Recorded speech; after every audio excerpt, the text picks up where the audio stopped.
আসসালামু আলাইকুম এভরিওয়ান, তোমরা কেমন আছো? আমি আশা করছি মহান আল্লাহ তাআলার রহমতে তোমরা যারা যেখানেই আছো অনেক অনেক ভালো আছো। সকালবেলা উঠে আমার মা কিন্তু রুটি ভাজবে, কিন্তু তার জন্যই আমার মা কিন্তু দেখুন রুটিটা কিন্তু ময়দাটা মেখে নিয়েছিল, এবার কিন্তু আস্তে আস্তে রুটিটা ভালো করে ডলে ডলে নিচ্ছিল।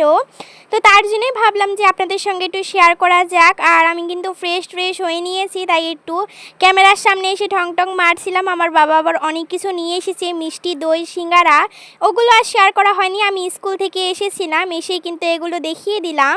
আর আমার মা দুপুরবেলা দেখুন এখানে আলু কাটছিল, সোয়াবিন এখানে মানে জলের মধ্যে দিয়ে দিয়েছিল, আর এখানে কিন্তু করলা আলু ভাজা করছিল, মানে হচ্ছে উচ্ছে আলু ভাজা করছিল। এই সয়াবিনের আলুর তরকারিটাও কিন্তু হয়ে গিয়েছে।